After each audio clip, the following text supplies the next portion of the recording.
नमस्कार सभी EPS 95 pension धारकों का आज के इस वीडियो में स्वागत है। आज के इस वीडियो में ईपीएस 95 पेंशन धारकों की उच्चतम वेतन पर हायर पेंशन के संदर्भ में एक बड़ा अपडेट निकल कर आया है। तो उसी अपडेट के बारे में अभी हम इस वीडियो में जानकारी लेने वाले।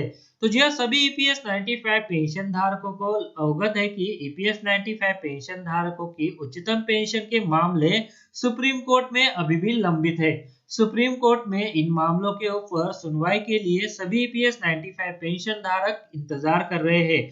पिछले 21 महीनों में इसके ऊपर कोई भी सुनवाई नहीं हुई है। ऐसे में एक अपडेट यहाँ पर निकल कर आया कि 18 जनवरी 2021 को ईपीएस 95 पेंशन धारकों की उच्चतम वेतन पर हायर पेंशन के जो मामले हैं तो इनके ऊपर सुप्रीम कोर्ट में सुनवाई हो सकती है। इसी के बीच केरला हाई कोर्ट द्वारा ईपीएस 95 पेंशन धारकों के हक में जो फैसला अक्टूबर 2018 में दिया गया था, तो उस फैसले को ऊपर रोक लगाने के लिए श्रम मंत्रालय द्वारा 16 जनवरी 2021 को एक याचिका दाखिल की गई है। तो जो इसकी वजह से ईपीएस 95 पेंशन धारकों की हायर पेंशन को खतरा हो सकता है। तो जो आज के इस वीडियो में ये जो अपडेट है, तो उस अपडेट के बारे में हम आपको पूरी जानकारी देने वाले हैं। तो आप इस वीडियो के साथ अंत तक बने रहिए ताकि ये जो बड़ी खबर ईपीएस 95 पेंशन धारकों की उच्चतम पेंशन को लेकर निकल कर आई है, तो इसके बारे में आपको पूरी जानकारी मिल सके। और ईपीएस 95 पेंशन धारकों से संबंधित आगे आने वाले अपडेट को जानने के लिए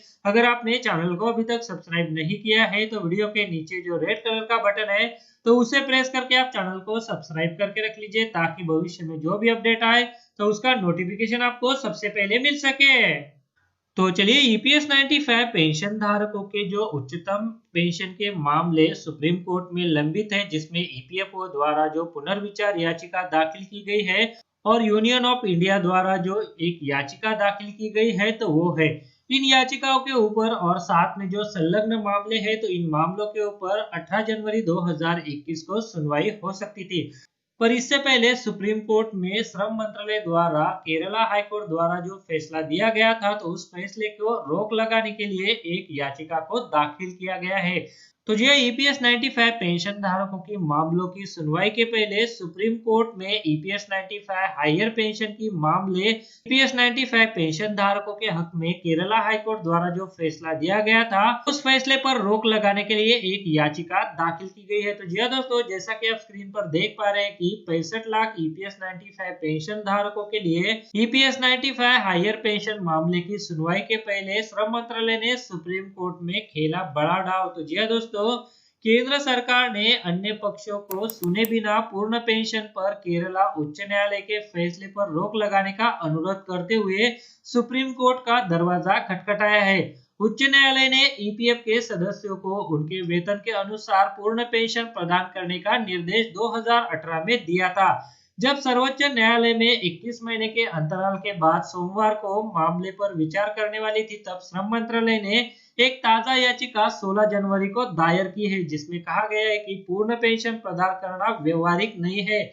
उन्होंने इस संबंध में और दस्तावेज जमा करने की अनुमति भी मांगी है। केरला उच्च न्यायालय ने 12 अक्टूबर 2018 को फैसला सुनाया था कि पूर्ण वेतन के अनुसार पेंशन ईपीएस 95 पेंशन धारकों को मिलनी चाहिए। ईपीएस 95 में कर्मचारी की हिस्सेदारी की गणना के आधार पर वेतन की 15,000 रुपए की तय सीमा की गई थी, जिसे निरस्त कर दिया गया था। इसके साथ कर्मचारियों के वेतन के अनुसार पेंशन की अनुमति दे दी गई थी। सर्वोच्च न्यायालय ने भी 1 अप्रैल 2019 को कर्मचारी पेंशन योजना से मासिक पेंशन पर केरल उच्च न्यायालय के फैसले को बरकरार रखा था। इसके बाद ईपीएफओ ने एक समीक्षा याचिका दायर की और श्रम मंत्रालय ने उच्च न्यायालय के फैसले के खिलाफ एक अपील दायर की। केंद्र द्वारा दायर की गई अपील में यह बताया गया है कि 15,000 रुपए की सीमा का निर्धारण आर्थिक और सामाजिक रूप से पिछड़े लोगों को लक्षित किया गया था। अगर सीमा को रद्द करने के फैसले को लागू किया गया तो ईपीएस में 15,28,519.97 करोड़ रुपए की कमी होगी। हाईकोर्ट के फैसले के बाद ईपीएफओ को 849.76 करोड़ रुपए देने थे। केंद्र ने कहा था कि यदि सर्वोच्च न्यायालय श्रम मंत्रालय की अपील को बरकरार रखती है तो बढ़ी हुई पेंशन वापस नहीं ली जा सकती। फैसले के बाद पेंशन 50 गुना बढ़ जाएगी। यह भारी भरकम राशि कर्मचारियों की सेवानिवृत्ति के अवधि के दौरान वसूल नहीं की जा सकती, इसलिए फैसले को तुरंत रोक दिया जाना चाहिए। श्रम मंत्रालय के अपर सचिव समीर कुमार दास ने यह अनुरोध किया है। न्यायमूर्ति यूयू ललित की अध्यक्षता वाली 3 संसदीय पीठ सोमवार को श्रम मंत्रालय द्वारा उच्च न्यायालय के फैसले के खिलाफ दायर अपील और सर्वोच्च न्यायालय के फैसले के खिलाफ जो उच्च न्यायालय के फैसले को बरकरार रखती है ईपीएफओ की समीक्षा याचिका पर विचार करेगी। ईपीएफ सदस्यों को वर्तमान पेंशन की पूर्ण विवेचना से इनकार किया जाता है कि अपील और समीक्षा याचिका न्यायालय के विचाराधीन है। तो जी ईपीएस 95 पेंशन धारकों के उच्चतम वेतन पर उच्चतम पेंशन के भुगतान के संदर्भ में ये जो बड़ा अपडेट निकल कर आया था, जिसमें यहाँ पर बताया गया है कि सुप्रीम कोर्ट में ईपीएफओ द्वारा जो पुनर्विचार याचिका और यूनियन ऑफ इंडिया द्वारा जो उच्चतम न्यायालय के फैसले के विरोध में एक याचिका दाखिल की गई है, तो इन याचिकाओं के ऊपर 18 जनवरी 2021 को सुनवाई हो सकती है। पर इससे पहले सुप्रीम कोर्ट में श्रम मंत्रालय द्वारा जो केरला हाई कोर्ट द्वारा फैसला दाखिल किया गया है, तो उस फैसले को रोक लगाने के लिए एक और याचिका को नए से यहाँ पर दाखिल कर दिया गया है। इसके लिए यहाँ पर अतिरिक्त डॉक्यूमेंट दस्तावेज जमा करने की अनुमति भी मांगी गई है। तो जो ईपीएस 95 पेंशन धारकों की ये जो उच्चतम पेंशन का मामला है, तो और यहाँ पर लंबा होता जा रहा है, क्योंकि देश के लगभग 65 लाख जो अभी मौजूदा समय में 68 लाख हो गए हैं, तो सभी ईपीएस 95 पेंशन धारक उच्चतम वेतन पर हायर पेंशन के फैसले का इंतजार सुप्रीम कोर्ट में कर रहे हैं। ऐसे में यहाँ पर लंबे अंतराल के बाद लगभग 21 महीनों के बाद ईपीएस 95 पेंशन धारकों के उच्चतम पेंशन के मामलों को यहाँ पर सुनवाई के लिए लिया जाने वाला है। ऐसे में यहाँ पर ये जो अपडेट निकल कर आया है, इससे ईपीएस 95 पेंशन धारकों को एक बड़ा झटका लग सकता है, क्योंकि एक और याचिका और इस याचिका को फिर से लड़ना पड़ सकता है। तो जी हाँ, आज के इस वीडियो में ये जो अपडेट है, तो उसके बारे में हमने आपको इस वीडियो में पूरी जानकारी दी। वीडियो में दी गई जानकारी आपको अच्छी लगी तो वीडियो को लाइक जरूर कीजिएगा, और अगर आपने चैनल को अभी तक सब्सक्राइब नहीं किया है, तो वीडियो के नीचे एक रेड कलर का बटन है, उसे प्रेस करके आप चैनल को अभी सब्सक्राइब करके रख लीजिए, ताकि भविष्य में आपसे संबंधित जो भी अपडेट आए तो उसका नोटिफिकेशन आपको सबसे पहले मिल सके। अगर आप शेयर मार्केट में इन्वेस्ट करना चाहते हैं, तो इसके लिए आपको एक ट्रेडिंग अकाउंट की जरूरत पड़ती है।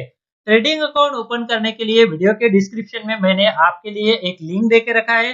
उस लिंक पर क्लिक करके अगर आप ट्रेडिंग अकाउंट ओपन करते हैं, तो उस ट्रेडिंग अकाउंट ओपनिंग के लिए आपको कोई भी चार्जेस देने की जरूरत नहीं है, साथ में कोई भी एनुअल फी देने की जरूरत नहीं है। और जब भी आप इक्विटी में शेयर खरीदेंगे या फिर बेचेंगे, तो उसके ऊपर आपको कोई भी ब्रोकरेज देने की जरूरत नहीं है। अगर मान लीजिए आपने 100 रुपए का कोई शेयर खरीदा और उसे 150 रुपए में बेच दिया, तो जो 50 रुपए का फायदा होगा तो वो सीधे आपकी जेब में जाएगा। इसके ऊपर जो है वो आपको कोई भी ब्रोकरेज चार्जेस देने की जरूरत नहीं है, कोई भी यहाँ पर आपको चार्जेस नहीं है। तो इसके लिए अगर आप अकाउंट ओपन करना चाहते हैं, तो वीडियो के डिस्क्रिप्शन में मैंने एक लिंक दिया हुआ है, तो उस लिंक पर क्लिक करके आप घर बैठे ऑनलाइन एक डीमैट अकाउंट ओपन कर सकते हैं। तो चलिए अभी वीडियो में आगे बढ़ते हैं।